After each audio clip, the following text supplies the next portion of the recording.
Boa noite, igreja, a paz do Senhor. Estamos começando mais um culto. Queria pedir para você chamar as pessoas que estão perto, seus parentes, aqueles que moram contigo, e te pedir também para pegar o seu celular nessa hora, mandar uma mensagem para os seus amigos, mandando o link desse culto, amém?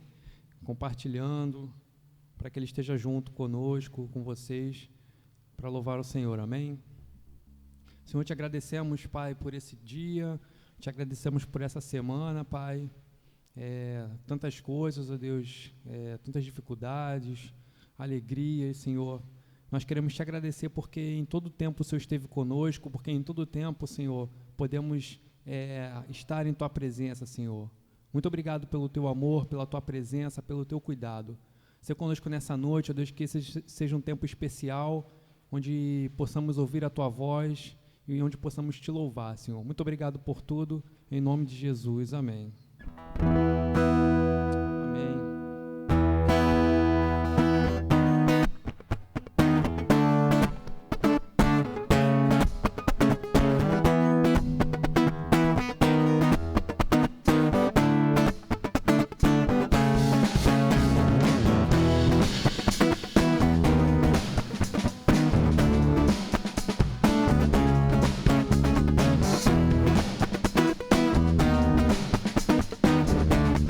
Tu és bom,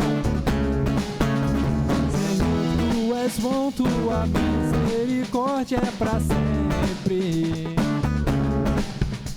Senhor, Tu és bom, Tua misericórdia é para sempre. Todos os povos te exaltarão, de geração em geração te adorarão.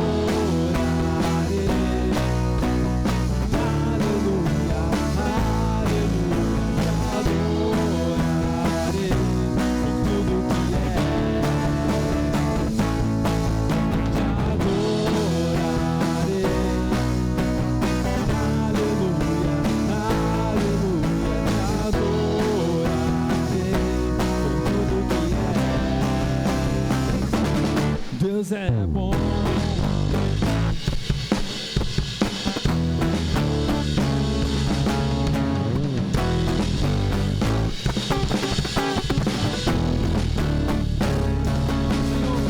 Senhor, Tu és bom, Tua misericórdia é para sempre. Senhor, Tu és bom, Tua misericórdia é para sempre.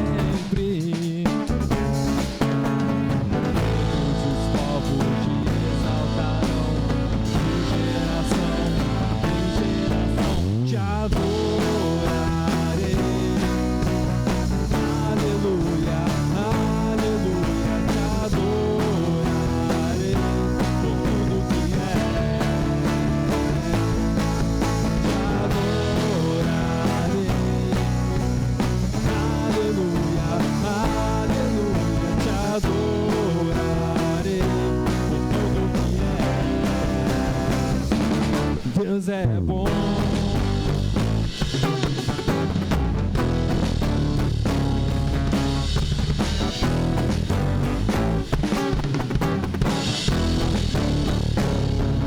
Deus é bom o tempo todo, o tempo todo.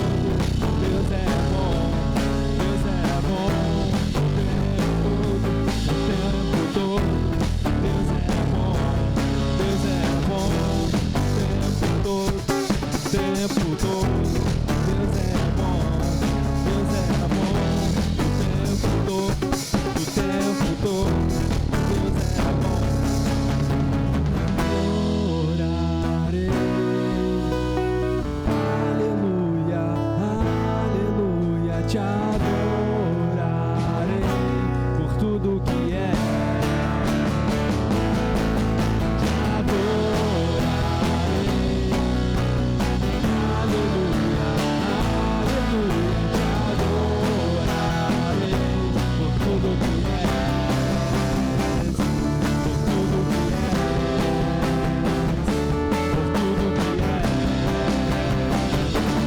Deus é bom.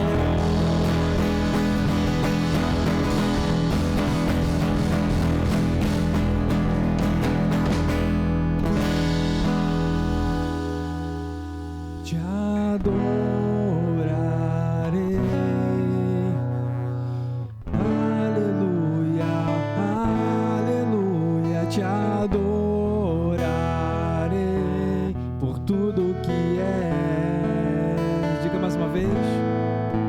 Te adorarei. Aleluia, aleluia. Te adorarei por tudo que és. Deus é bom. Obrigado, Senhor, pela tua bondade, pela tua grandeza em nossas vidas, Senhor. Dedicamos esse tempo a te louvar, Senhor, a te adorar e a engrandecer o teu nome, Senhor, porque tu és um Deus maravilhoso.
Sou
Faça essa oração nessa hora, onde você estiver. Diga que você precisa do Senhor. Nós precisamos de Ti, Deus. Não podemos viver por nós mesmos, Senhor. Não temos a capacidade de governar nossa própria vida, Senhor. Tu és o Deus Todo-Poderoso, soberano. E ansiamos por Ti, Senhor. Colocamos nossas vidas diante de Ti, Pai, dizendo que o Senhor possa reinar sobre nós, Pai. Reina sobre a nossa vida, sobre os nossos corações, sobre as nossas mentes, Pai. Em nome de Jesus. Reina sobre mim, eu me rendo a Ti, eu me rendo a Ti. Reina sobre mim, sou Tua noiva, espero e anseio por Ti.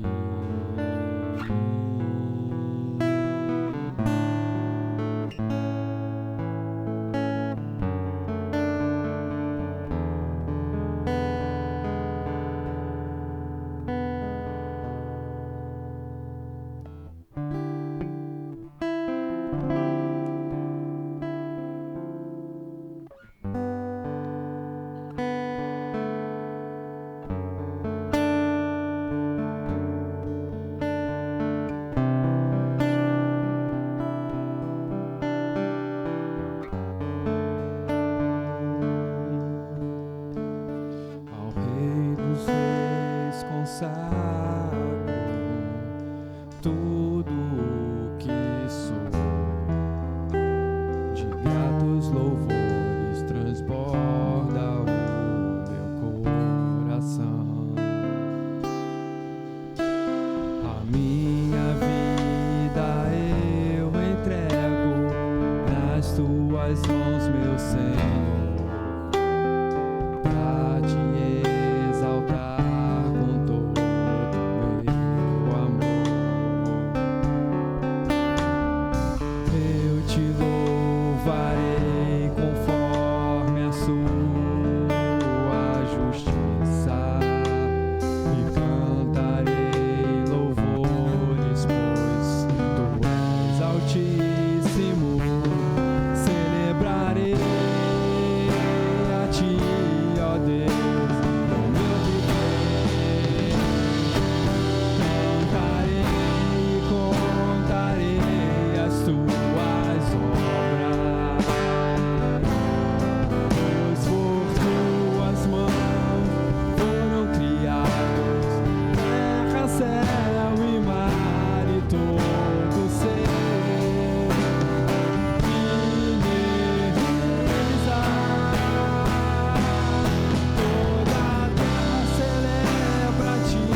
mãos, meu Senhor, pra te exaltar com todo o meu amor.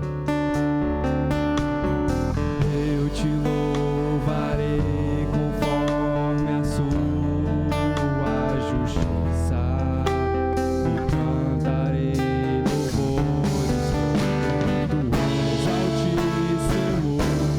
Celebrarei a ti, ó Deus.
se cuide bastante.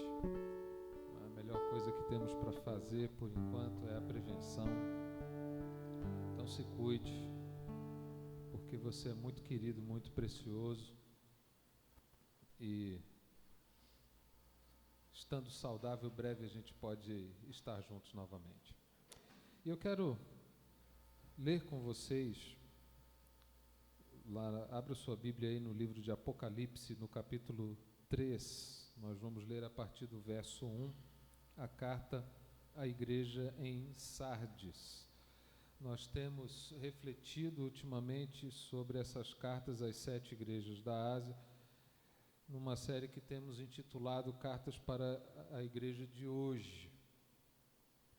E só para refrescar um pouquinho a tua memória, a primeira mensagem que trouxemos foi baseada no capítulo 2, a carta à igreja em Éfeso, e aquela igreja passava por muitas lutas e dificuldades, e ela vinha superando isso, mas no processo ela perde o seu primeiro amor, ela perde aquela paixão por Jesus, e então no lugar disso há uma religiosidade muito árida, muito inóspita, e aquela igreja é chamada ao arrependimento.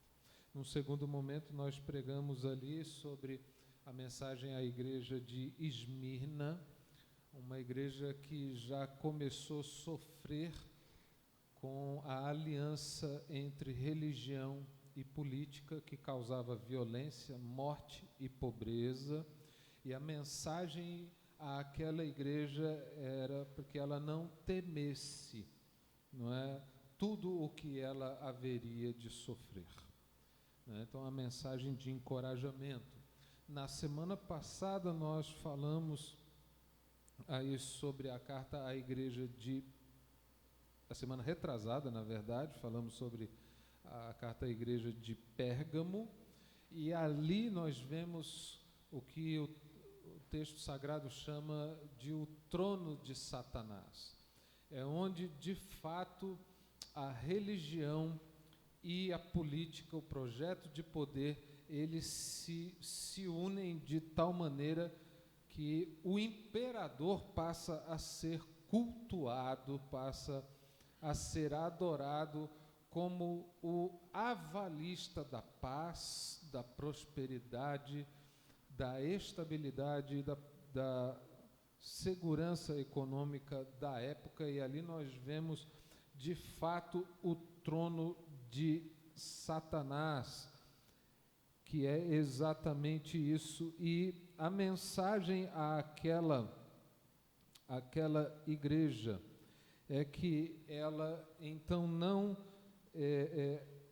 tolerasse, ela não permitisse que pessoas que tentavam fazer esse meio de campo com esse projeto de poder, que essas pessoas disseminassem isso e enfraquecessem a realidade da igreja. Era um chamado a um arrependimento para que essa igreja estivesse e continuasse com seus olhos postos no Senhor. Na semana passada falamos sobre a carta à igreja em Tiatira, e vimos que o problema desta igreja era claramente a tendência de se tornar parecida com a sociedade na qual ela estava inserida, deixando de ser uma agência do reino de Deus que influenciava, ela passou a ser influenciada.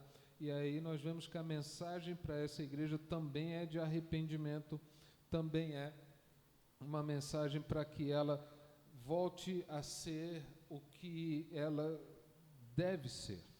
E hoje nós vamos então entrar nessa mensagem para a igreja de hoje, fundamentada na igreja, a carta à igreja em Sardes. E diz assim, Apocalipse capítulo 3: Ao anjo da igreja em Sardes escreve: essas coisas diz aquele que tem os 7 Espíritos de Deus e as 7 estrelas. Conheço as tuas obras, que tens o nome de que vives e estás morto. Sê vigilante, consolida o resto que estava para morrer, porque não tenho achado íntegras as tuas obras na presença do meu Deus. Lembra-te, pois, do que tens recebido e ouvido, guarda-o e arrepende-te. Porquanto, se não vigiares, virei como ladrão, e não conhecereis de modo algum em que hora virei contra ti. Tens, contudo, em Sardes umas poucas pessoas que não contaminaram suas vestiduras e andarão de branco junto comigo, pois são dignas. O vencedor será assim vestido de vestiduras brancas, de modo nenhum apagarei o seu nome do livro da vida. Pelo contrário, confessarei o seu nome diante de meu Pai e diante dos seus anjos. Quem tem ouvidos, ouça o que diz o Espírito às igrejas. Amém? Que Deus abençoe você com essa palavra e que o próprio Espírito de Deus te dê entendimento acerca dela. Nós vamos agora refletir um pouco sobre essa mensagem dada à igreja de Sardes e o que essa mensagem quer dizer para a igreja nos dias de hoje. Nós vemos que a igreja em Tiatira, ela tinha esse problema de estar sendo influenciada pelo meio, pela sociedade na qual ela vivia. Ela estava tentando se tornar sociável ao mesmo tempo em que assimilava questões de ordem moral, mas duvidosa, motivações sobre as quais o próprio Senhor Jesus lança luz sobre elas para poder tratar com essa igreja. Já na igreja em Sardes, essa era uma cidade muito rica, muito opulenta. As pessoas, elas tinham muito essa tendência de demonstrar o quão ricas eram. Então, tudo que elas faziam era extravagante, era algo extremamente fácil de ser notado, porque era feito para aparecer mesmo, de fato. E nós temos uma igreja inserida num contexto de uma cidade que é assim, uma cidade muito rica, muito opulenta, e também uma cidade onde a licenciosidade era muito forte. Porque onde se tem dinheiro, onde se cultua a aparência, a demonstração daquilo que tem, automaticamente há uma vazão desenfreada ao prazer, à satisfação do prazer e dos desejos. E essa era a cidade na qual a igreja de Sardes está inserida. E se em Tiatira a gente percebia uma igreja ali lutando para não ser completamente engolida pelos padrões e valores da sociedade, em Sardes nós vemos uma igreja que vive de aparência. Ela aparenta algo, mas ela não é aquilo. Tanto é que no verso 1 ainda, o próprio Senhor diz à igreja: conheço as tuas obras, que tens o nome de que vives e estás morto. Note que aqui não está falando de vida e morte no sentido físico, mas vida e morte no seu sentido espiritual. O que o Senhor Jesus está dizendo dessa igreja é que ela tem uma aparência. Ela se apresenta diante da sociedade de uma forma de uma igreja viva, de uma igreja operante, mas na realidade, no âmago, não havia mais vida nessa igreja. Ela estava morta, na verdade. E a gente percebe aqui claramente o perigo que o desejo desenfreado por riqueza, por poder, por reconhecimento, por ser notório, por ser importante, o preço disso é a morte, que é, de uma maneira assim conclusiva, a chancela da total irrelevância que uma comunidade cristã pode vir a ter no contexto onde ela está inserida, quando ela absorve por completo esse desejo de riqueza, de poder, de notoriedade, de aparentar as coisas. E é esse o grande problema desta igreja. Mas Jesus se apresenta para esta igreja como aquele que tem os 7 Espíritos de Deus e as 7 estrelas. Ele se apresenta para essa igreja como aquele que, através do seu Espírito Santo, é capaz de dar vida àquilo que está morto, é capaz de purificar aquilo que está impuro. Por isso, os 7 Espíritos, que são alusivos à própria ação do Espírito de Deus sobre a vida da igreja. E o número 7, aquele número completo de perfeição, é uma ação perfeita que ele pode executar na vida de uma igreja que, não obstante aparente ter vida, mas na verdade o que só há nela é morte. Ele se apresenta para essa igreja como a solução para o seu quadro caótico, para a sua situação desesperadora. Por outro lado, ele tem as 7 estrelas, que são os próprios pastores. Você leu aí, acompanhou as outras mensagens, você já sabe disso. Então nós vemos Jesus se apresentando como aquele que tem a solução para o problema de uma igreja moribunda. É quando ele envia pastores, orientados pela ação do Espírito de Deus, para então trazer vida novamente àquilo que só estava vivendo de aparência. E como é que esse Jesus, que diz para a igreja que tem a resposta, que tem a solução para ela, que conhece o problema dela a fundo, como é que ele propõe essa transformação para a vida dessa igreja? Ele diz aí no verso 2, ser vigilante e consolida o resto que estava para morrer, porque não tenho achado íntegras as tuas obras na presença de meu Deus. A primeira coisa que ele chama essa igreja é para que essa igreja saia da letargia, quando ele diz ser vigilante. Ser vigilante é estar atento, é estar alerta, é estar em estado de atenção para perceber o que está de fato acontecendo. E é preciso estar vigilante para perceber o que acontece, porque muitas vezes a igreja ela passa por um processo lento e contínuo de morte, sem se dar conta de que esse processo está acontecendo. E aqui nós podemos observar como é construída essa aparência, como é construída essa fama de vida que não existe mais.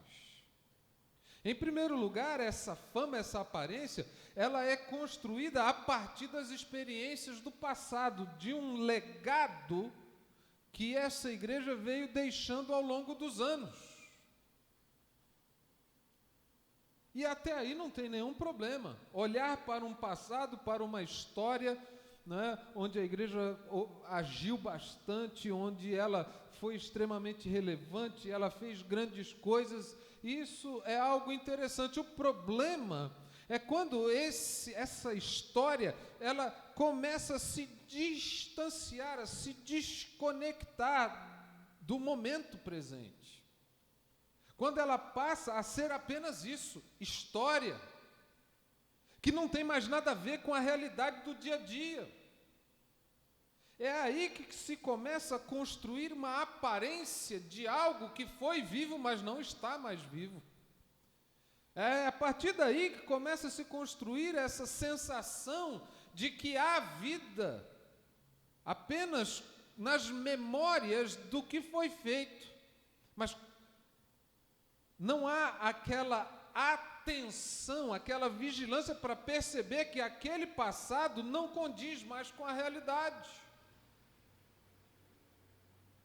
Porque quando vivemos apenas da nossa história, nos acomodamos. Afinal de contas, o que foi feito já está feito. Não é mesmo? Está feito. Você não precisa fazer mais nada por aquilo que já foi feito. Aquilo já é um fato consolidado na história. E isso acaba quando as pessoas vão apenas refletindo sobre aquele legado, vão se regozijando nesse legado, pura e simplesmente isso gera uma letargia, gera essa coisa que falta e carece de ação, onde o presente se mostra tão vivo e tão real quanto aquele passado operoso. Essa é a primeira forma de vermos uma imagem de algo que é vivo, mas está morto sendo construído. A segunda forma, ela pode parecer paradoxal a você, mas nós encontramos aqui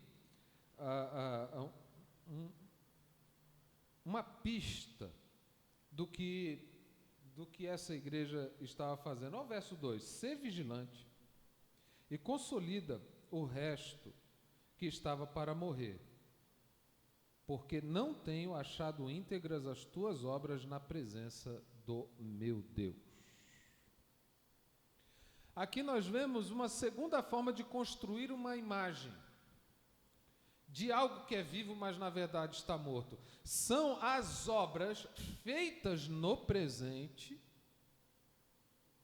É aquele ativismo religioso que só consegue gerar movimento e sensação de vida, mas não gera vida, acaba gerando morte.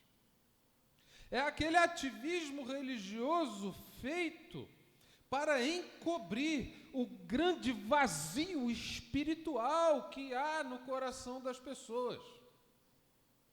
Sabe aquela coisa? A pessoa já não mais ouve a voz de Deus, já não mais tem intimidade com Deus, já não mais se encontra com Deus nas Escrituras, já não mais consegue sentir a sua presença enquanto o louva, o adora, o faz apenas de maneira religiosa.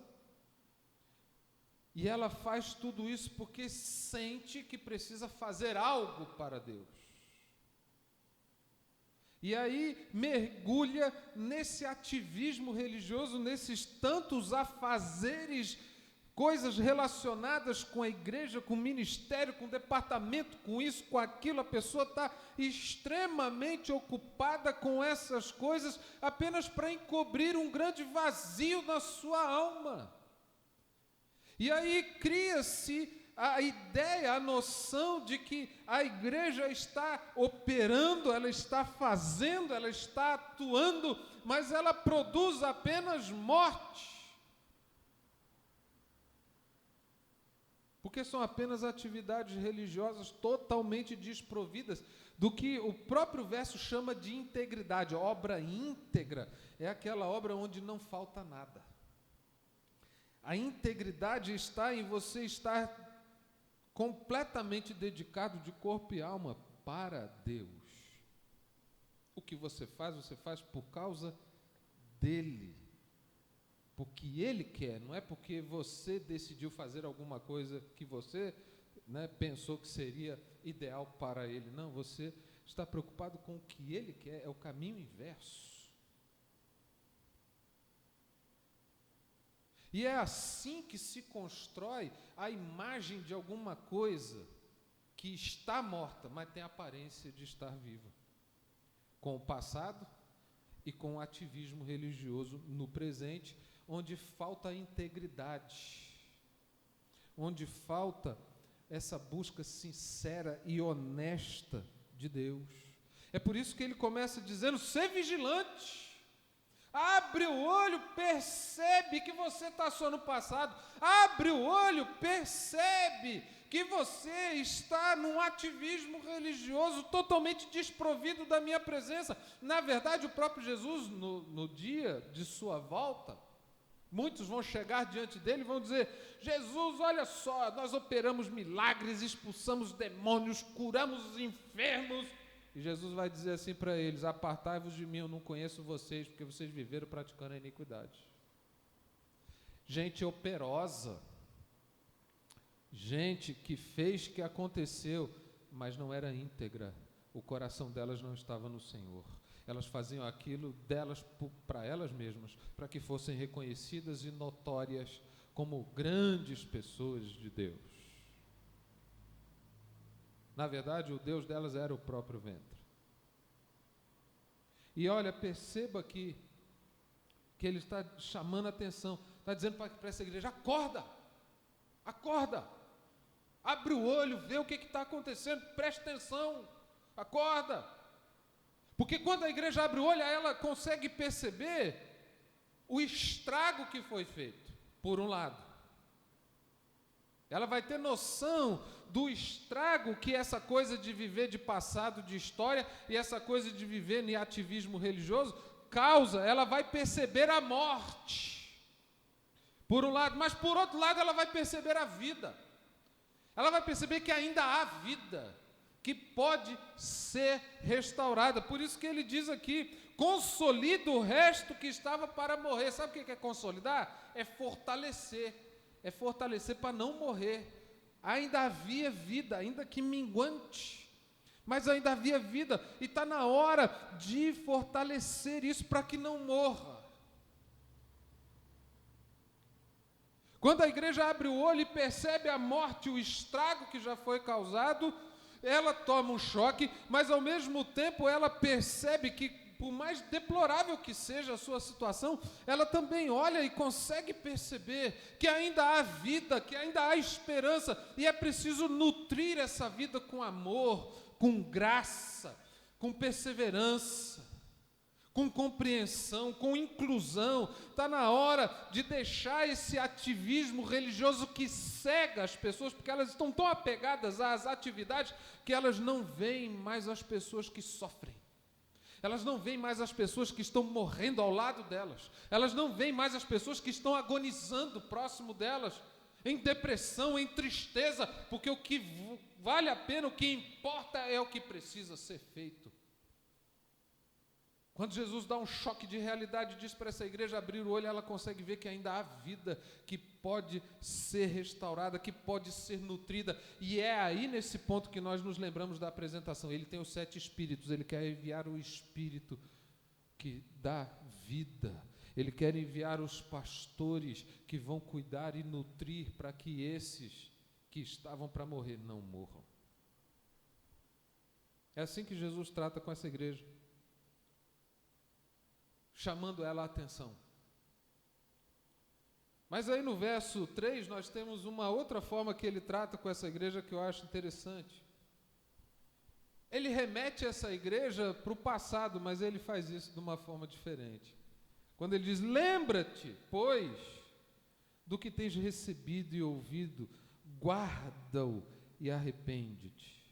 Porquanto, se não vigiares, virei como um ladrão, e não conhecerás de modo algum em que hora virei contra ti. Se no primeiro momento ele está dizendo para a igreja: abre o olho, acorda, vê o que está acontecendo. Num segundo momento ele está dizendo para a igreja: lembra, volta lá atrás e lembra de tudo o que você recebeu e ouviu. Lembra do que eu fiz, lembra da forma como eu agi na sua vida, lembra como eu te transformei, lembra como a minha graça e amor foram abundantes, lembra como o meu perdão transformou a tua história, lembra de tudo isso e guarda isso no teu coração para você se arrepender. Sem a palavra e sem tudo o que resume o agir de Deus na vida da igreja, se a igreja se esquecer disso, ela não consegue produzir um genuíno arrependimento, que é uma mudança de alma, uma mudança do coração e da mente, que nos leva a tomar o caminho completamente oposto do qual vínhamos andando, e esse caminho é o caminho que nos leva à presença de Deus. Ele está chamando a igreja para se lembrar, porque é a lembrança do que ele fez que vai conduzi-los ao arrependimento. Porque essa letargia, por mais que ela seja provocada por essa atitude de viver no passado, mas note aqui que esse viver no passado é viver das glórias do passado. Tem muito mais a ver com os feitos da igreja. Agora, o que ele está dizendo aqui, nesse verso 3, não é o que a igreja fez, não é a fama da igreja, mas é o que Deus fez na vida da igreja. Ele muda completamente o paradigma. Olha, lembra-te de tudo que você ouviu e recebeu. Às vezes nós olhamos para trás e só conseguimos ver as grandes realizações que foram feitas através de nossas vidas, mas nos esquecemos que aquelas realizações só foram possíveis porque Deus agiu. É só isso, é simples assim. E o que ele está dizendo, olha para trás e vê o meu agir na tua vida e se arrepende. A soberba, ela precede a queda. Quando a pessoa se exalta, então o próximo passo é a queda. E ele está nos remetendo para aquilo que ele fez. Porque caso não haja arrependimento, aí é onde nós vemos aqui uma situação completamente estarrecedora. Nós vemos Jesus, o Senhor da igreja, indo contra ela. É o que ele diz aqui.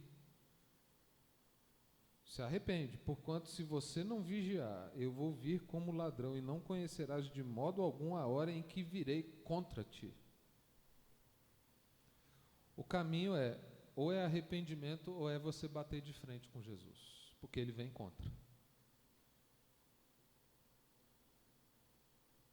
Ele vem contra quem vive de aparência, quem vive de fama, quem vive de história, cujo presente está totalmente desconectado daquela realidade, usa da história para se engrandecer, para se ensoberbecer e não para glorificar a Deus. Ele vem contra gente que não se arrepende disso. Por isso ele fala, olha para trás, lembra do que eu fiz, guarda no coração e arrepende. Essa é a forma que ele está tratando com a igreja. Mas como nós percebemos nas outras cartas, ele faz isso de maneira cirúrgica, porque ele trata com aqueles que têm o problema. E aqui nós percebemos no verso 4 que em Sardes, umas poucas pessoas, muito provavelmente relacionado com aquele resto que estava para morrer, não é? Essas poucas pessoas que não contaminaram suas vestiduras, elas estavam no meio de toda essa situação de aparência, de opulência, de morte, mas não se contaminaram com isso. E ele está dizendo que essas pessoas que não se contaminaram, elas de vestiduras, elas não se contaminaram suas vestiduras, elas andarão de branco com ele porque são dignas. O que Jesus está dizendo aqui é o seguinte, que para esses que estão nesse meio, mas não sucumbem ao meio, ele vai conceder a eles da amizade, da presença dele, permitir com que eles andem com ele vestidos de branco. Esse, na verdade, é a grande questão aqui. A igreja não precisa viver de aparência, ela pode viver de relacionamento com Jesus. Ela não precisa aparentar uma espiritualidade quando ela desfruta da intimidade com Jesus. Ela não precisa ver o seu comportamento com falta de integridade se deteriorar, quando na presença de Jesus ela pode andar em perfeita pureza. A vestidura branca indica isso. Santidade é estar separado, é amar apenas uma só pessoa. E ele termina dizendo que o vencedor será assim, vestido de vestiduras brancas, e de modo nenhum apagarei o seu nome do livro da vida. Pelo contrário, o confessarei o seu nome diante de meu Pai e diante dos seus anjos. Que vencedor é esse? É o vencedor, é aquele que vence a tentação de viver de aparência. É aquele que vence a tentação de demonstrar uma santidade que não é realidade. É aquele que vence a tentação de deixar o relacionamento, a intimidade com Deus para suprir isso com ativismo religioso. É aquele que vence a tentação de viver na inércia, na letargia, apoiado na muleta da história, dos grandes feitos do passado. Porque outrora eu fiz isso, eu fiz aquilo outro, eu evangelizei isso, eu fui para tantos países. Bobão, e daí? E daí? Se a tua vida hoje, você está distante da presença de Jesus, Jesus está dizendo que aqueles que não se contaminam, aqueles que vencem, eles vão andar com Ele. Ele quer uma caminhada com Ele, Ele quer que você tenha relacionamento com Ele, Ele quer te chamar de amigo e não de servo. Ele quer que você seja filho e não escravo. Por isso Ele chama. E aqueles que vencem todas essas coisas, eles terão o nome deles confessados por Jesus diante de Deus. É como se Jesus chegasse diante de Deus e falasse assim: olha aqui, ó, olha, Pai, olha esses meus servos aqui, esses meus amigos, olha só a vida deles, eles não nos negaram. Porque quando você mergulha no ativismo religioso, você está negando Jesus. Quando você usa a muleta da história, dos feitos, para viver em letargia, você está negando a realidade de Jesus na sua vida. E Ele diz que aqueles que o confessam diante dos homens, Ele também vai confessá-los diante do Pai. Mas aqueles que assim não o fazem, sinto muito. Sinto muito. Mas não serão confessados diante de Deus e dos seus anjos. Quem tem ouvidos, ouça o que o Espírito diz à igreja. Amém? Não viva de passado, não se apoie na muleta da história para justificar a sua letargia, a sua falta de integridade no dia de hoje. Não utilize do ativismo religioso para encobrir o vazio espiritual que há na tua alma. Não viva de aparências, porque as aparências podem para as pessoas fazer sentido, mas para Deus a aparência não quer dizer nada.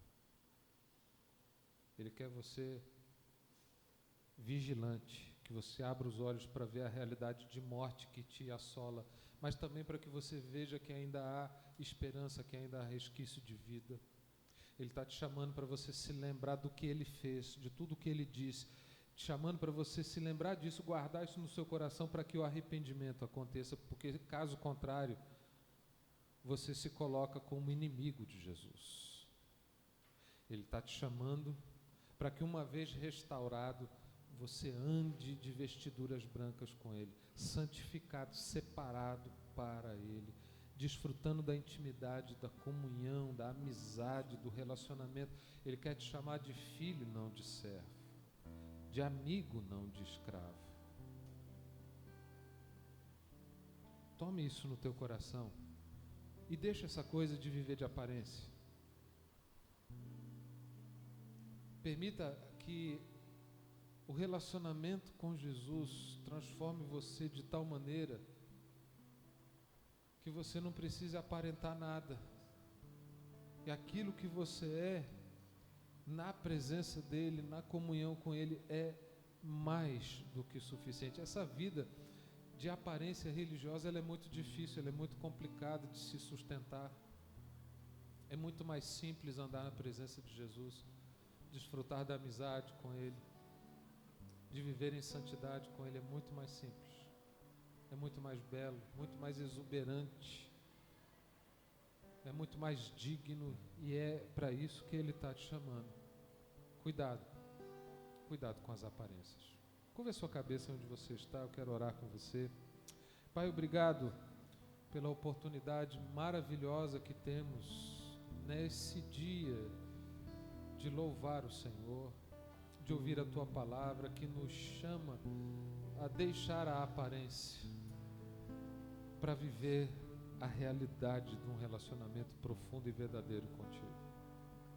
Eu quero orar por cada filho e filha tua que nos ouvem, que nos assistem nessa hora, e pedir que essa palavra vá no âmago do coração e da alma deles, provocando mudanças radicais. Eu quero orar, Senhor, para que haja um profundo arrependimento na vida daqueles que estão vivendo de fachada. Aparentam algo, aparentam uma espiritualidade que não existe. Toma conta desses. E aquilo que estava para morrer, não permita que morra, Senhor. Envia o teu Espírito, envia pastores para cuidar destes. Em nome de Jesus. Para trazer vida novamente à vida dessas pessoas que têm experimentado apenas morte por longos e longos anos. Livra-nos do engano e leva-nos para a tua presença, onde temos a amizade, onde temos a afirmação que precisamos para as nossas vidas, quando o Senhor nos afirma diante de Deus e dos anjos. Obrigado, Senhor. Faz de nós vencedores e não pessoas derrotadas. É a oração que eu faço agradecido no nome de Jesus. Amém e amém. Nós vamos agora louvar o Senhor mais uma vez. Enquanto louvamos a Deus, você terá o privilégio, a oportunidade de dedicar a Deus os teus dízimos, as tuas ofertas, as tuas contribuições para missões, para a aquisição das cestas básicas. A igreja continua atuando, ela continua viva, ela não parou nenhum minuto. Nós só estamos distantes fisicamente uns dos outros, mas estamos unidos de alma e espírito. Amém? Então vamos louvar o Senhor. Enquanto isso, você pode fazer aí a tua contribuição. Você tem as informações no rodapé do seu vídeo, né? Pega aí o teu internet banking e faça aí a tua contribuição. Temos também o QR Code do PicPay, por onde você também pode fazer a tua contribuição. Vamos louvar o Senhor em nome de Jesus. Vem, Senhor, minha vida oferecer como oferta de amor e sacrifício. Quero minha vida a te entregar como oferta viva em seu altar. Vem,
Escola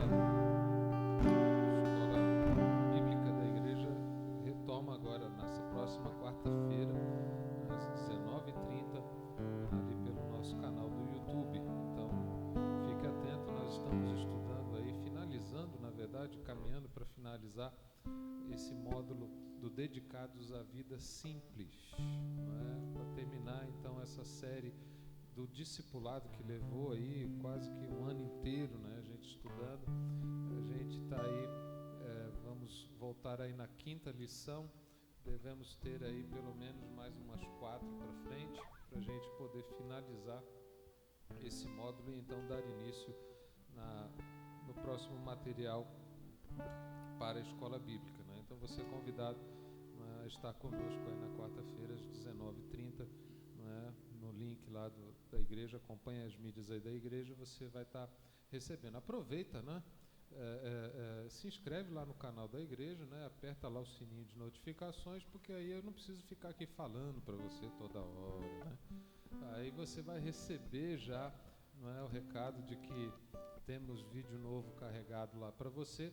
E também uma coisa interessante é você apertar o botãozinho lá do like, Aquilo ali, quanto mais likes tiver, o YouTube também percebe que esse conteúdo é importante e indica para outras pessoas. Então, não esquece aí de deixar o seu gostei, o seu like, o joinha, como, sei lá, queiram falar por aí, mas é isso aí, você sabe. Quem mexe na internet um pouquinho sabe, do que é isso. Não deixa de dar uma moral ali para nós não, e se inscrever no canal, que ajuda essa mensagem a chegar ao maior número de pessoas. Amém? Nós vamos orar para poder então finalizar, e quarta-feira, então fique atento aí que recomeça aí as aulas da escola bíblica, e domingo que vem nós estaremos aqui novamente às 19 horas. Deus abençoe você. Vamos orar. Pai, obrigado por esse tempo abençoado na tua presença, por essa palavra, esse culto, por todas as pessoas que estão conosco, nos acompanhando nessa hora. Que a tua bênção seja abundante sobre a vida deles, e que o Senhor também receba como aroma suave no teu altar esses dízimos, essas ofertas, as contribuições que são levantadas aqui, para que a igreja cumpra com todas as suas atividades, com o papel que ela tem para desempenhar nesse lugar onde ela está inserida. Assim, Pai, nós oramos agradecidos e certos de que o amor de Deus, o nosso Pai, que a graça do nosso Senhor e Salvador Jesus Cristo, que o consolo e o poder do Espírito Santo esteja sobre a tua vida e sobre todo o povo de Deus espalhado pela face da terra. E a igreja diga amém, amém. Deus te abençoe. Dê um abraço gostoso aí. Você pode, nos teus familiares. Dê um abraço gostoso aí, quem está próximo a você, e a gente se vê. Deus abençoe.